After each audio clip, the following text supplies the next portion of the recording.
Good afternoon, everybody. This is Professor Chris Pretorius on this side. I see that it is now exactly 2 o'clock, and that is the scheduled time for this meeting. I'm going to put on my camera for a moment just so that you can see who I am.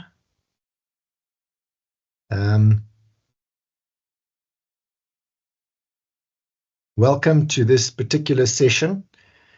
It is, I believe, the last session that we will have for LPL 4801 before the examination on Friday. The title of this particular session is slightly misleading in that this is not special revision. I did not choose the title, but I see it had the necessary reaction. This is more just a brief discussion and the taking of any questions related specifically to the examination. So what I'm going to do is I'm going to run through a few important issues regarding the examination, and then I'm going to open the floor for a few questions specifically in regard to the examination. I'm also going to give you an example or present an example of how we usually expect an exam question to be answered. So that will form part of the brief presentation that I have for you this afternoon. But without further ado, I'm going to jump into the issue of the examination itself.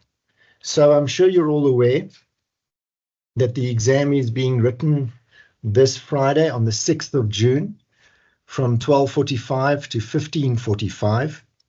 Very importantly, though, that 15 minutes before the scheduled time of the examination, you will be able to log in and download the examination paper on the CLAW My Exams examination site. So in other words, you should link in no later than 12:30 on Friday. The actual writing of the exam, though, according to the timetable, is from 12:45. But you will have an opportunity to download the question paper, to peruse it, to plan your answers, and then to proceed. The second very important thing is that I'm sure you're all aware by now that the Invigilator app applies to our examinations, and this module is no exception. So make sure you've downloaded the app.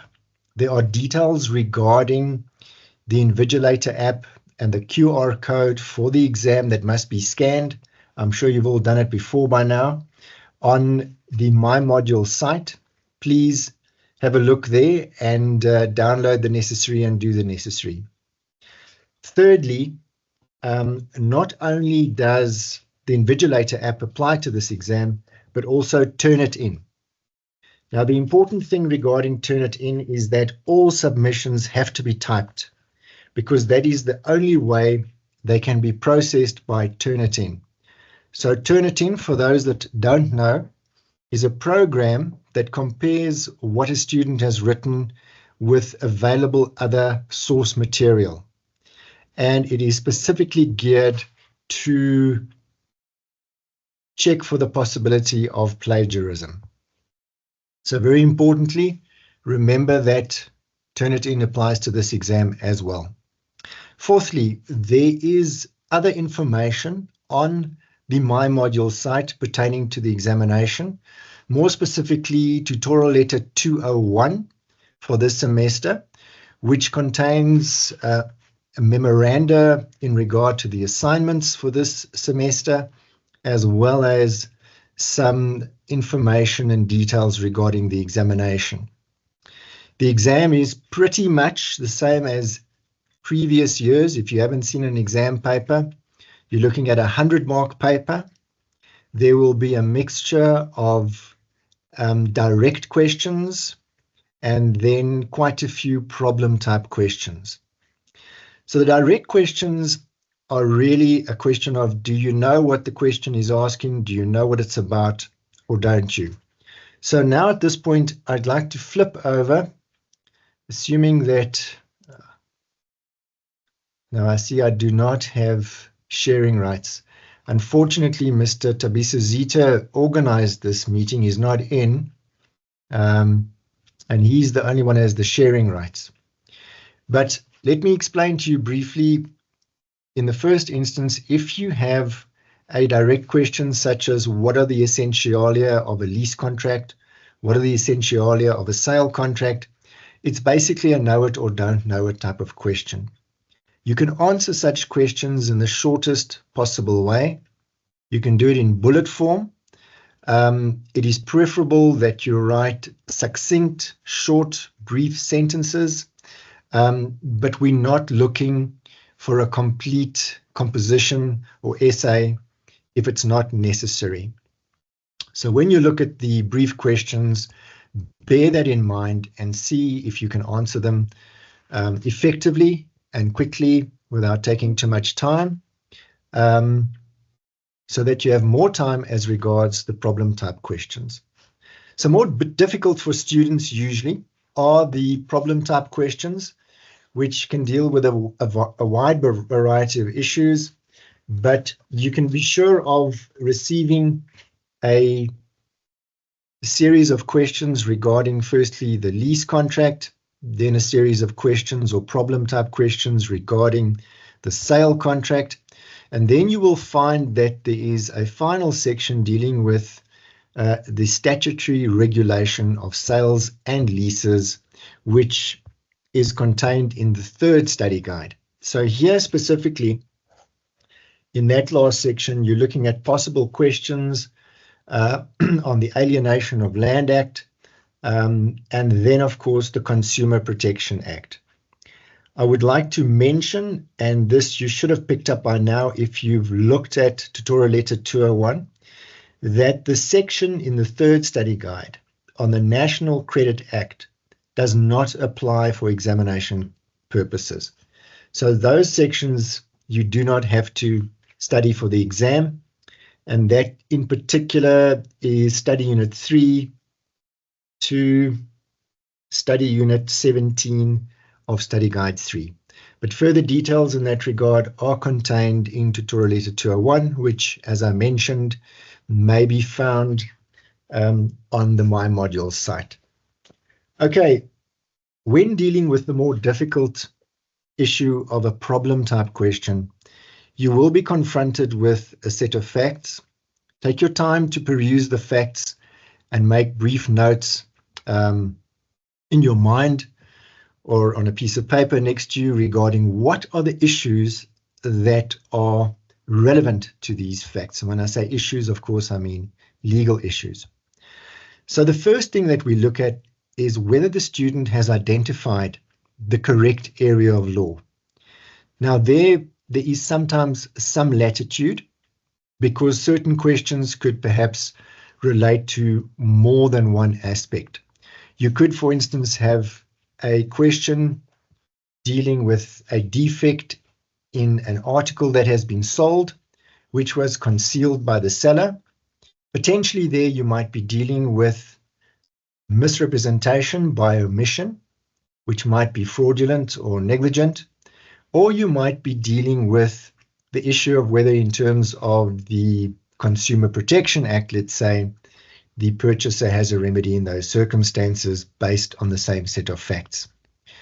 Look very carefully, firstly, at what is asked in the question, whether it's very specific, in other words, whether it, for instance, relates to the common law, or whether it, in fact, only relates to the CPA in terms of remedies. And thirdly, again, make sure that you identify all the matters that are relevant to the particular question and be guided by the mark allocation. So obviously, a 20-mark question will not usually deal with merely one topic. It will usually have more than one aspect that must be covered. A 10-mark question, on the other hand, usually relates to one particular topic, but it might deal with more than one topic. So the first thing you do when you're looking at a long question, identify what that question deals with and write that down. So if the question deals with misrepresentation by omission, write it down or answer script immediately, because for that you will receive 1 mark. Your next topic should be the applicable law. or the applicable legal position. And that relates to purely what we discuss in the study guide, in the examples that we provide in the study guide, in the case law, as indicated in the study guide. And there you will briefly set out what the requirements or what the remedies are that pertain particularly to the set of facts that you have to look at and answer in the circumstances. There you will have to be guided by the mark allocation again for a particular question, how much you need to write. But we really don't need you to write long, intricate sentences. You can again be brief and succinct in the way that you present your answers, as long as you provide enough detail for the allocation of marks as indicated with the particular question. That will take you most of the time to basically write down what is the law that applies to that set of facts that we have given you. Thirdly, you will look at any possible exceptions to the legal position that you have given. It might be that the actual situation that you're dealing with deals with an exception and not the general rule. And then fourthly, make sure when you finalize your answer that you write a definite conclusion, that you actually answer the question which is specifically asked in terms of the set of facts that has been given to you. If you do that more or less as a structural guideline, it helps you to focus on the way to navigate a question and the way to determine whether you've actually addressed the issues that are relevant to that question. We also look at the structure of a student's answer. So if the structure is difficultly formulated with great difficulty, if it's difficult to read or difficult to follow, it means that the mark allocation for that particular answer will not be as high as a student who gives a more logical, structured answer, which is easy to follow and clear in its intention and what it actually addresses. So bear that in mind. At the end of the day, we are dealing with law, and law works through the medium of language, and the language, irrespective of what you do, must be clear and concise and to the point and intelligible. Okay, so those are general points that you should consider when going into the exam and when addressing the particular questions in each section. Now, usually, and I think this is the same for this paper, the section on sale will count about 40% of the exam. The section on lease will count about 40% of the exam. And the section on the statutory regulation of sales and leases will amount to about 20% of the exam. Sometimes, now I say about, because when you're dealing with a contract of sale, for instance, there might be questions that actually link to the Consumer Protection Act. So in that sense, you're dealing with not only the common law contract of sale, but also the statutory contract law of sale, and therefore the allocation for that particular topic will be more than, as I said, 40% for a particular section or 20% for the final section. Okay, so broadly speaking, those are the issues that I want to address. In finality, I would like to say that once you've completed the exam, and please bear in mind, you are only supposed to write until the allocated time limit of 15:45, or in layman's terms, 3:45 in the afternoon. At that stage, you have to stop typing.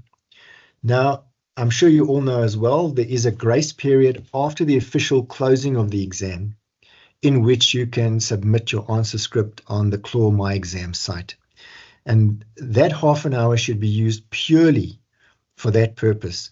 I've come across many students who have gone over the writing time and have made the mistake of not trying to submit in time. You know, we live in an environment where sometimes power can come on, power can go off, and sometimes communications can be disrupted for a variety of reasons. So when you're dealing with an online writing platform, exam platform, You cannot submit too soon, but you can definitely submit too late.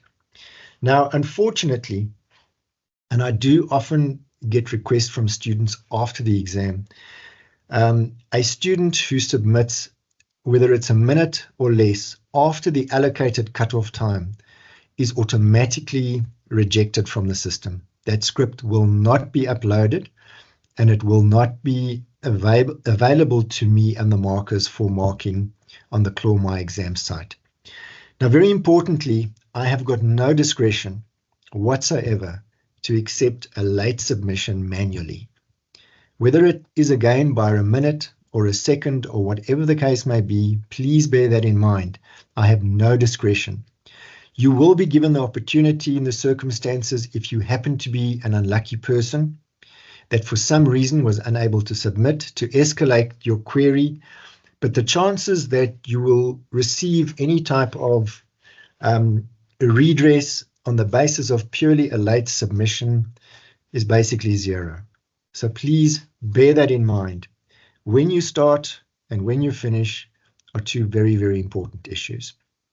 Okay, so basically I've taken up half the time now to discuss just the format of the exam and some exam issues or tips that are all available, but that I just want to confirm and make you very aware of in the circumstances. We can take in a few questions now. Does anybody have a question regarding the examination?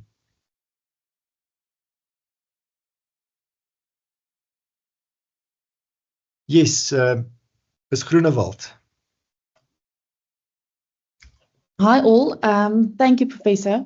I just have a question regarding the what do you call it, the naturalia, the implied clause versus the tacit or the silent clause on the Sissin Hotel, and then the Suites of Haven versus Ster-Kinekor. When is it? So in the set of questions, will it say that there was a tacit agreement, or well, is it tacit or silent in the agreement, or are we going to accept that it's implied? Okay, so unfortunately, I can't field all the general questions there will be on the study material this afternoon, because there just won't be time, and secondly, each question may not relate to the other students. But I am going to answer your question and maybe one or two more if it does relate to the work, but we can't do too many. If you have specific issues like this, please email me or contact me. I am available after this meeting, and I'm available tomorrow, and I'm available on Friday prior to the exam. So you're welcome to contact me or email me. Okay, so I'm going to briefly just look at that question. The thing is, with the Sissin case, it meant that in providing undisturbed possession, the lessor to some degree had to take notice of the very purpose for which the particular premises were rented.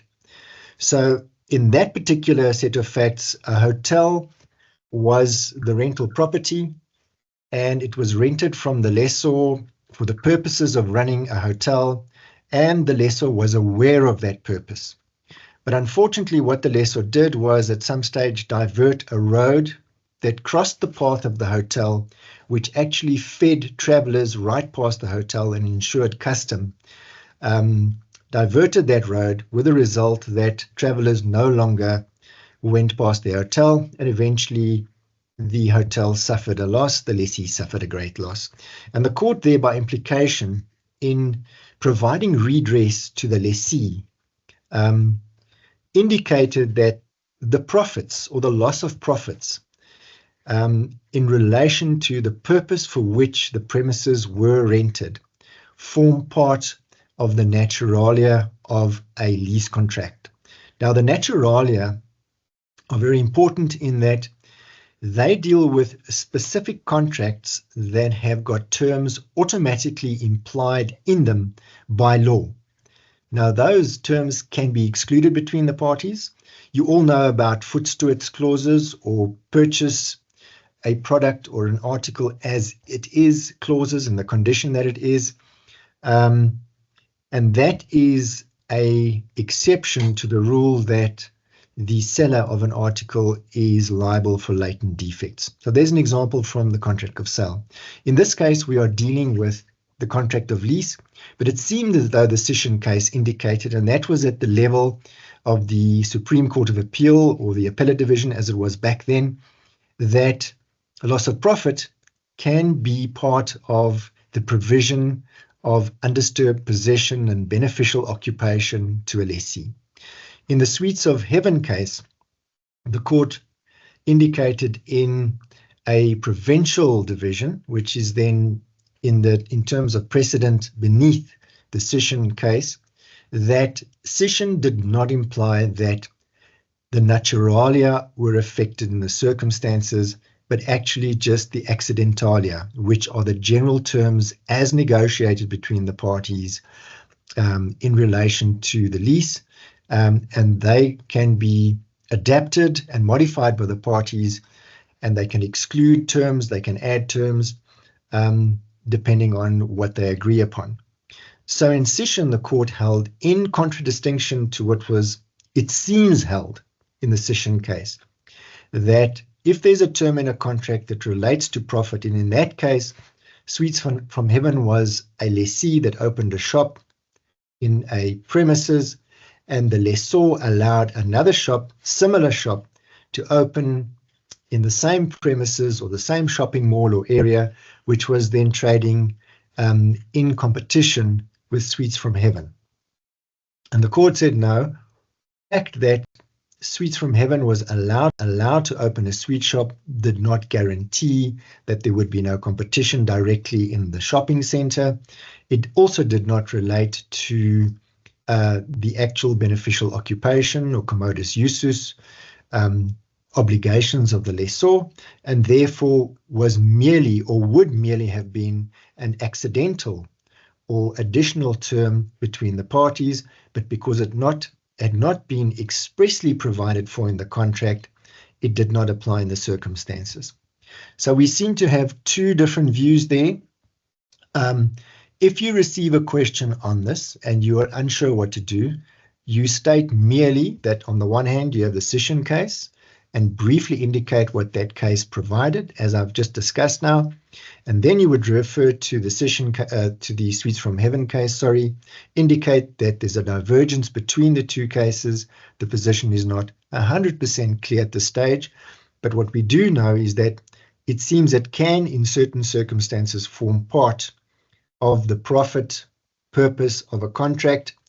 We're just not sure, is it by way of an accidental term, or tacit term, or express term, or is it by way of a naturalium, or an element of the naturalia of a contract? I hope I'm making sense there, but if I'm not, just follow up with me again at the end of this this particular meeting, and I can go through that a little bit more thoroughly with you if you have any further questions. Okay, I see we have Mancha Lawrence.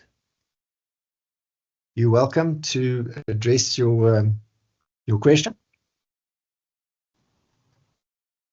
Question is necessarily relating to the guides that you relate to when you started. I want to check if you're saying National Credit Act is not part of this exam. Yes, that is 100% correct. Sorry? On either entirety. Entirety. So in other words, as I said, you'll also find this particular reference in the 201 tutorial letter, which is posted on the My Module site. But you can leave out Study Unit 3 until Study Unit 17 of Study Guide 3. So Study Unit 3 until Study Unit 17, you do not have to study for exam purposes. The reason for this is that we found that the curriculum for this particular module is very heavily laden. It's very dense. It deals with common law. It deals with statutory law.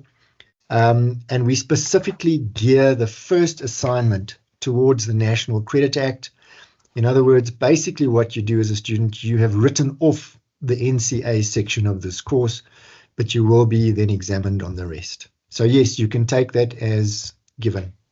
Thank Good.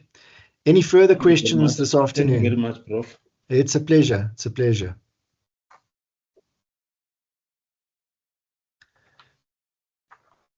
Yes, Zama Londeka.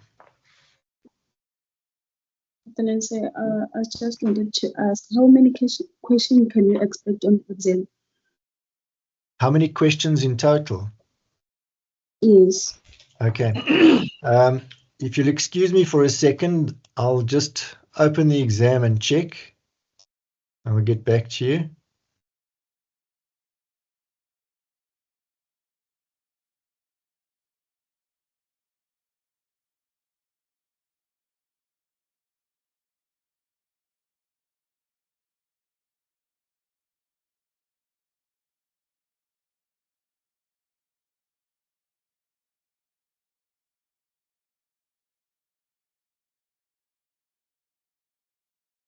Okay, so the exam consists of 7 questions. The entire exam paper is about 8 pages long, but most of that is taken up. I'm sure you've seen various exam papers recently that are done online. Most of that is taken up by the formal submission and downloading guidelines that we provide. I think the actual content of the paper as regards the substantive element of the questions is probably about 2 pages or thereabouts. So yeah, it's not that long. The facts, I can maybe mention that as far as questions go, the first question is a straight question for 10 marks. On lease. The second question is a problem type question for lease, which is split into 2 separate questions, one for 20 marks and one for 10 marks. So here on this question 2, you're going to take quite a bit of time. As I said previously, take a good look at the facts and identify what you're dealing with, although the sub-questions do guide you in the right way, or the right way to go. Section B will be the contract of sale. There's a 10-mark direct question. That is followed by a 10-mark problem type question, and that is followed by a 20-mark problem type question. In most of these questions, I've tried to keep the factual scenario that I create for you a little shorter than previous years, so that you've got more time to answer and less reading is required. And then moving on, section C is the statutory regulation of sale and lease. Question 6, or the next question, is a 10-mark direct question from the 3rd study guide. And then question 7, the final question, is a 10-mark problem type question relating to the 3rd study guide. And that's it. There's no big secrets there.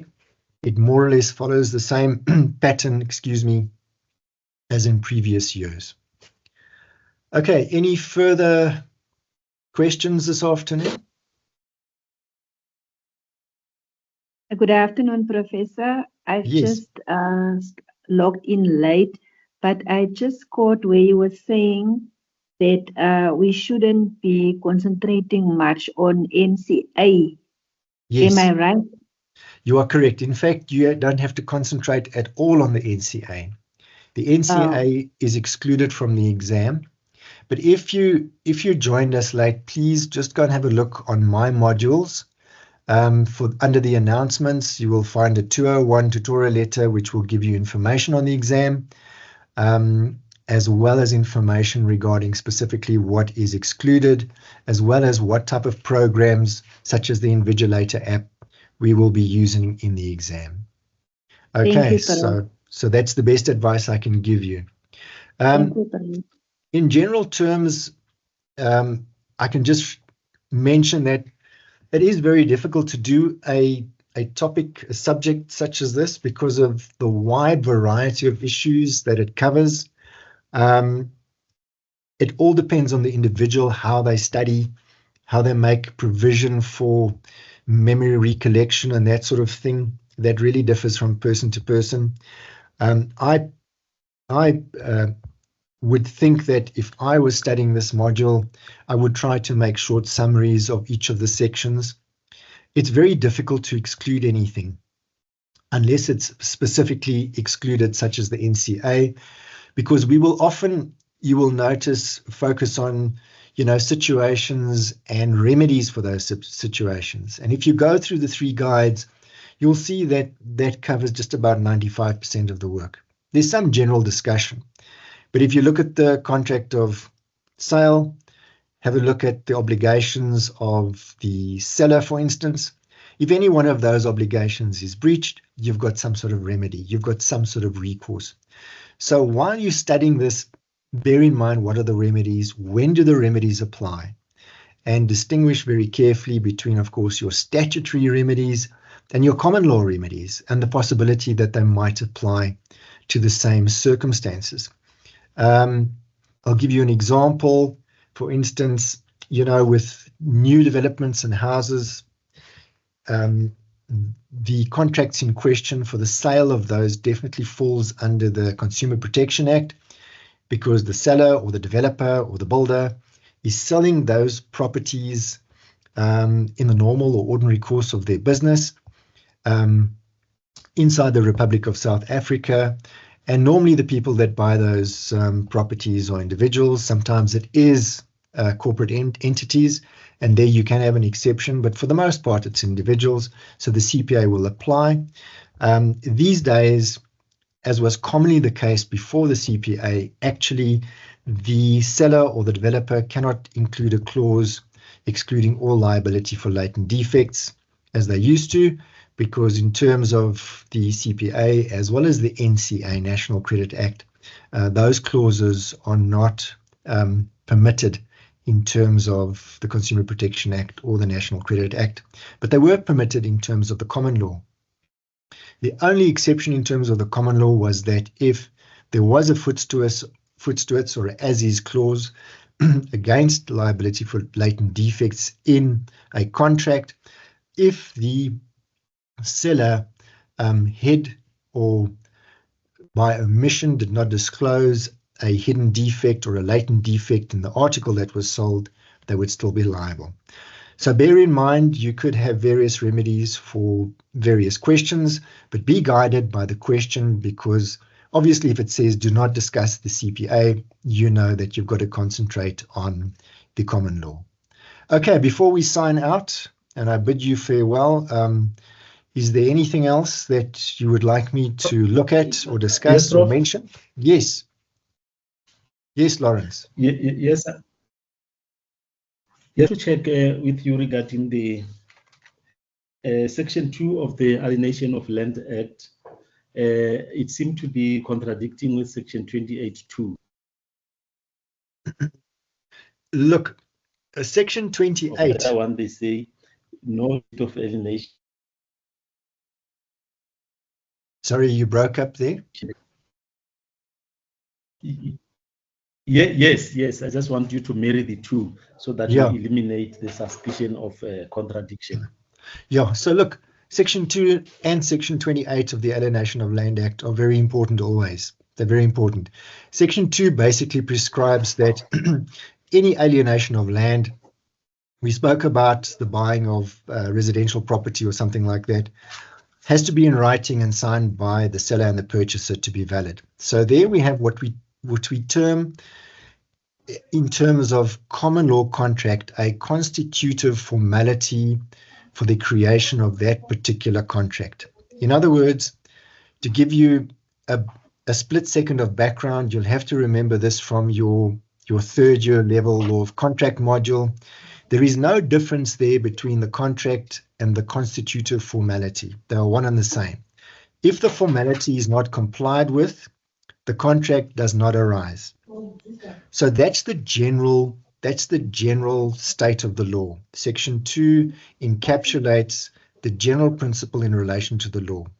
But when we went through the possible questions, I said, and you discuss or you are dealing with a problem type question and you give the legal position, you might find that your particular question actually might relate to an exception to that rule. Okay, this is one of those cases. So generally, if a sale of land is, or alienation of land is not in writing, the